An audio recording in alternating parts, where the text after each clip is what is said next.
नमस्कार दोस्तों। एक समय की बात है, एक गांव था जिसमें एक बहुत ही सुंदर मंदिर था। उस मंदिर में एक पुजारी रहता था और वो उस मंदिर में भगवान की सुबह शाम दिन रात पूजा ही पूजा करता रहता था। वो इतनी पूजा करता था कि उसका विश्वास उस भगवान में इतना हो गया था कि इसके अलावा तो धरती में मेरा कोई और है ही नहीं। एक समय ऐसा आता है जब उस गांव में बहुत तेज बारिश होती है और बाढ़ आने के हालात बन जाते हैं। जब बाढ़ आने के हालात बन जाते हैं तो गांव के लोग जो हैं वो गांव खाली करके भागना शुरू कर देते हैं। तो जब वो भागते भागते जाते हैं तो उनकी नज़र मंदिर में पड़ती है, तो मंदिर में वो देखते हैं पुजारी वहीं बैठा हुआ है। तो सारे लोग पुजारी को कहते हैं, महाराज बाढ़ आने वाली है, आप तुरंत मंदिर से निकल के भागिए। लेकिन महाराज जो था वो भगवान में बड़ी निष्ठा थी, बहुत सेवा करता था। तो उसने गांव वालों को कहा कि भाई देखो ऐसा है, तुम भागो, मेरा कुछ नहीं हो सकता। गांव वालों ने खूब मिन्नत करी, लेकिन क्योंकि गांव वालों को भागना था तो गांव वाले निकल गए। थोड़ी देर बाद में गांव में बाढ़ का पानी आना शुरू हो जाता है। तो कुछ लोग गाड़ियां ले लेकर, बैलगाड़ी ले लेके भाग रहे होते हैं। तो भागते भागते उनकी भी नज़र मंदिर पे पड़ती है। वो देखते पुजारी वहीं पर खड़ा है, पूजा आरती कर रहा है। तो वो भागते भागते पुजारी को कहते हैं, महाराज फटाफट गाड़ी में बैठ जाइए, बाढ़ आ चुकी है गाँव में और यहाँ से निकलने में ही फायदा है। पंडित दोबारा से वही बात कहता है कि देखिए मेरे को मेरे भगवान पे पूरा विश्वास है, मेरा कुछ नहीं हो सकता, आप लोग जाइए यहाँ से।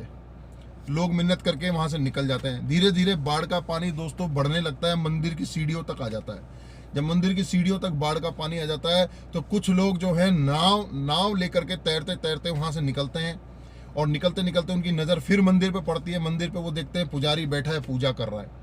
तो वो पुजारी को बोलते हैं, महाराज बाढ़ आ चुकी है, आप फटाफट नाव में बैठिए, जगह है आपके लिए, एक आदमी बैठ सकता है, आप बैठिए और निकलिए यहाँ से।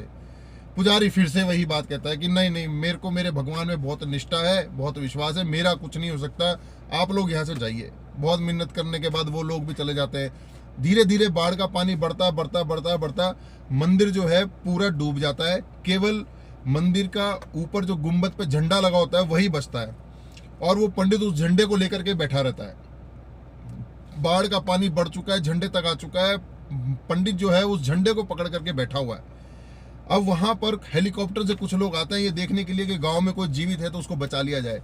तो हेलीकॉप्टर से नजर पड़ती है तो दिखता है कि एक झंडा पकड़ के एक पंडित जो है बाढ़ के अंदर बैठा हुआ है। तो वो हेलीकॉप्टर से सीढ़ियां लटकाते हैं।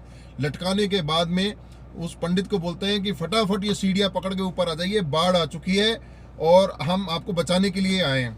लेकिन पंडित अभी भी जिद पे अड़ा हुआ है कि नहीं, आप लोग सब जाइए, मेरा कुछ नहीं हो सकता, मेरी भगवान में बहुत निष्ठा है।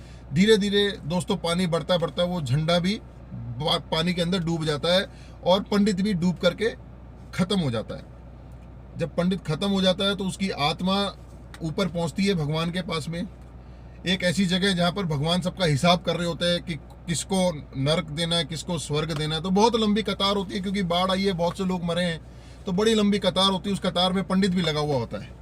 लेकिन पंडित जो उस कतार में लगा हुआ होता है पीछे, वो जोर जोर से चिल्लाना शुरू कर देता है, मेरे साथ तो चीटिंग हो गई, मेरे साथ तो चीटिंग हो गई, मैं तो नहीं खेल रहा, मेरे साथ चीटिंग हो गई, मेरे साथ चीटिंग हो गई। तो जब वो बहुत ज़्यादा शोर करता है तो भगवान अपने पास खड़े मंत्री से पूछता है, देवताओं से पूछता है कि यार ये शोर कौन मचा रहा है। तो वो कहता है कि प्रभु कोई नहीं, एक पंडित है, वो कह रहा है मेरे साथ चीटिंग हो गई है। तो भगवान उसको बोलते हैं कि ठीक है, उसको लेकर के आओ, सामने बुलाओ उसको। तो वो पंडित को, जो बहुत लंबी लाइन होती है जिसमें पीछे पंडित लगा हुआ होता है, तो देवता जाते हैं उस पंडित को, बोलते हैं कि भगवान ने आपको बुलाया, आप चलिए। तो पंडित चल के भगवान के पास आता है। भगवान बोलता है, हाँ बताओ क्या बात हो गई। पंडित जोर जोर से रोना शुरू कर देता है, आपने मेरे साथ चीटिंग कर दी, मेरे को तो आप पे इतना विश्वास था कि मेरा कुछ नहीं हो सकता, आपने मेरे को ही मरवा दिया, मैंने दिन रात आपकी सेवा करी, आपको मैंने कितना नहलाया धुलाया, आप पे प्रसाद चढ़ाए, इतनी मैंने आपका ध्यान करा और मेरे साथ आपने ये कर दिया, ये तो चीटिंग है। भगवान उसको कहता है, देख मेरी बात को बड़े गौर से सुनना, इस धरती पे जब बाढ़ आई तो बहुत से लोग मरे, लेकिन मैंने जब बाढ़ आई तो तेरे पास अपने कुछ लोग भेजे कि बाढ़ आ गई है, निकल लो, आप तब भी नहीं निकले। मैंने आपके लिए कुछ लोग गाड़ी लेकर के भेजे कि गाड़ी में बैठ जाओ और निकल जाओ, तुम फिर भी नहीं निकले। तुम्हारे लिए मैंने नाव भी भेजी, नाव में एक जगह खाली थी, मैंने तुम्हारे लिए वो जगह खाली छुड़वा रखी थी। लोग तुम्हारे पास आए, वो मेरे भेजे हुए लोग थे जो उन्होंने तुम्हें कहा था कि पंडित बैठो और निकलो यहाँ से, तुम फिर भी नहीं बैठे। अरे पागल, तू तो मेरा वो भक्त था जिसके लिए मैंने लास्ट में हेलीकॉप्टर भी भेजा था, पर तू हेलीकॉप्टर पे भी नहीं चढ़ा। अब बता मेरी कहाँ गलती है। पंडित को अपनी बात समझ में आ गई।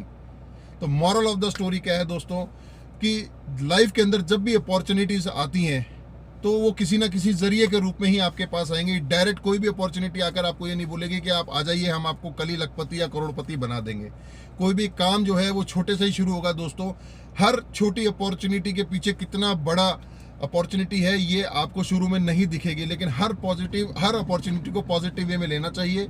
जितनी भी अपॉर्चुनिटीज आएंगी किसी ना किसी जरिए के रूप में आएंगी, इसलिए किसी भी जरिए को आप छोटा ना समझिए और हर अपॉर्चुनिटी में अपना 100% दीजिए। इसी मैसेज के साथ अगर आपको ये वीडियो बहुत अच्छा लगा तो इसको लाइक, सब्सक्राइब और शेयर जरूर कीजिएगा। धन्यवाद।